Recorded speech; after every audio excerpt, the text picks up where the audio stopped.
பாத்தீங்களா மாமா? பாத்தீங்களா?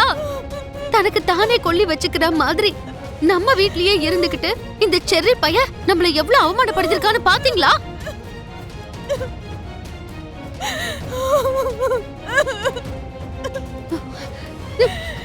அந்த ககன் பண்ண அவமானத்தை சரி பண்ணணுங்கிறதுக்காக தானே பூமிக்கும் இவனுக்கும் கல்யாணம் பண்ணி வைக்கலாம்னு சொன்னோம். ஆனா அந்த ககனுக்கு எந்த கலங்கமும் ஏற்படாத மாதிரி நம்மளையே மறுபடியும் அவமானப்படுத்திருக்கான்.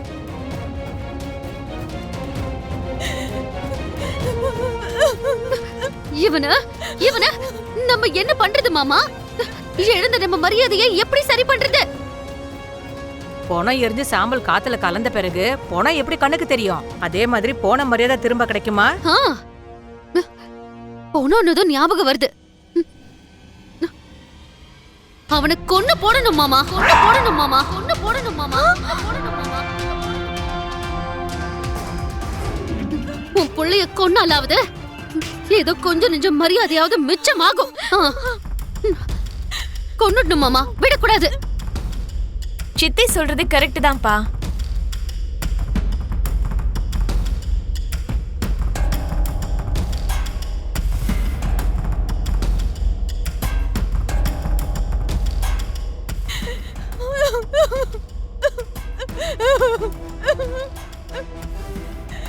செர்ரியோட சாவுதான் நம்ம குடும்ப கௌரவத்துக்கான தீர்வு.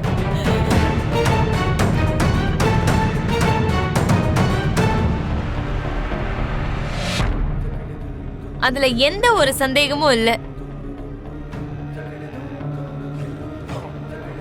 நான் போய் கன் எடுத்துட்டு வரவாப்பா?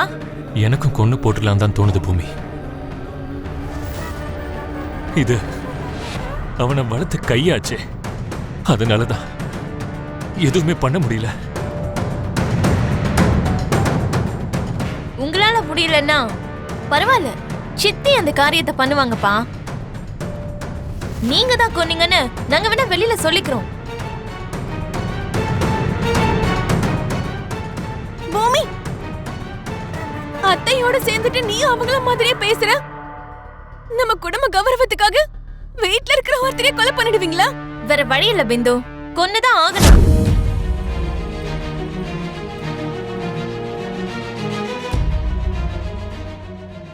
நான் அநியாயமா பேசுறேன்னு உனக்கு தோணலாம். இந்த குடும்பத்துக்கு நியாயம் கிடைக்கணும்னா அது ஒண்ணுதான் இருக்கு.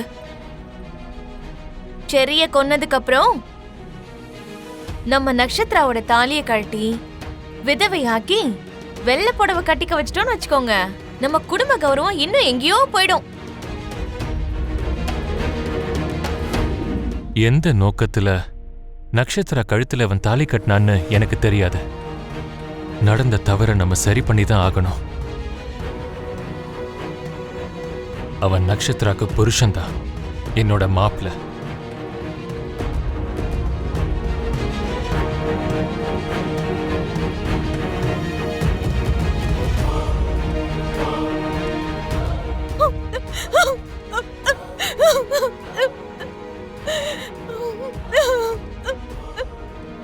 அவனுக்கும் சொசைட்டியில ஒரு நல்ல பேரு கிடைக்கணுன்றதுக்காக சீக்கிரமே அவனுக்கு ஒரு நல்ல பிசினஸ் ஆரம்பிச்சு தரப்போறேன்.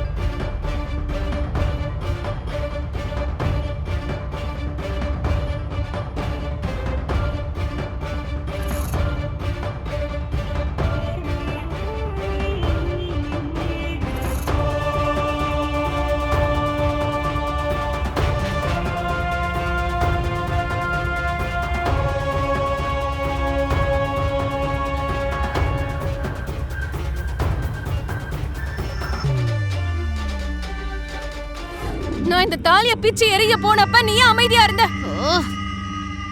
இங்க பார் நக்ஷத்ரா, அப்ப நான் பேசியிருந்தா அந்த பூமி நினைச்சது நடந்திருக்கும். உன் டாடி கிட்ட அவ இன்னும் நல்லவளா மாறி இருப்பா. ஏற்கனவே உன் டாடி பார்வையில அவ இன்னும் உயர்ந்த இடத்துல இருக்கா. அப்புறம் அங்க இருந்து இன்னும் எவரெஸ்ட் லெவலுக்கு போயிட்டான்னு வச்சுக்கோ, அதுக்கப்புறம் நம்ம வீட்ல நமக்கு வேல்யூங்கிறதே இல்லாம போயிடும். பத்தாததுக்கு இந்த சொத்தே முழுசா அவ பேர்ல தான் இருக்கு.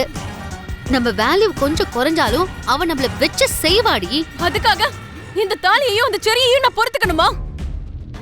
இந்த தாலிய மட்டும் பொறுத்துக்கோ. டைம் வரும்போது இதை எப்படி தூக்கி எறியணும்னு நான் பாத்துக்கிறேன், நீ கவலைப்படாத.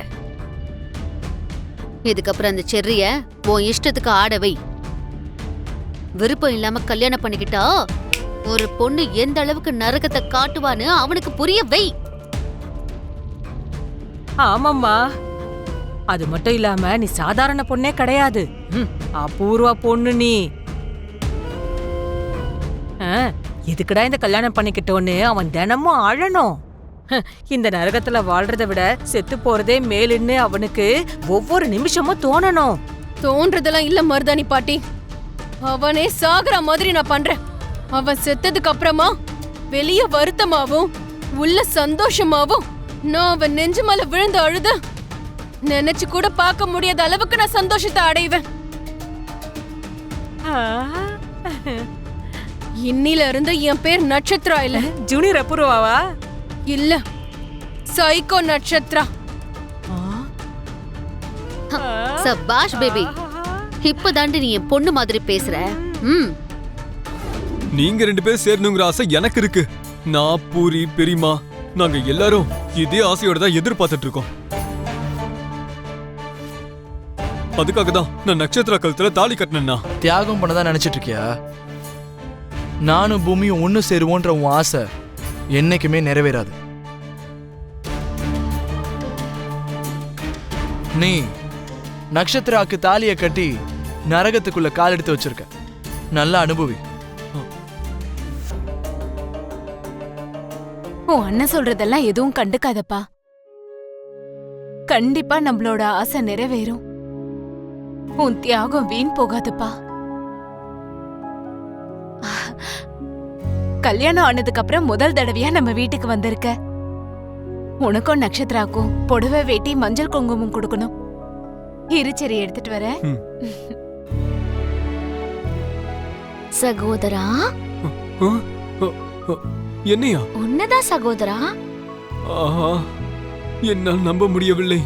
நீங்கள் என்னை எப்பொழுதும் கோபமாகவும் சிறிது வெறுப்புடன் தான் அழைப்பீர்கள் அல்லவா? இப்பொழுது உங்கள் அழைப்பில் ஏதோ ஒரு மாற்றம் இருப்பது போல் எனக்கு தெரிகிறது. ஏய் போடா டிராமா கிங். நீ எவ்வளவு காமெடி பண்ணாலும் இப்போ எனக்கு உன்னோட மெச்சூர்டு பர்சனாலிட்டி தான் கணக்கு தெரியுது. அண்ணனுக்காக நீ இவ்ளோ பெரிய தியாகம் பண்ணுவன்னு தெரியாது.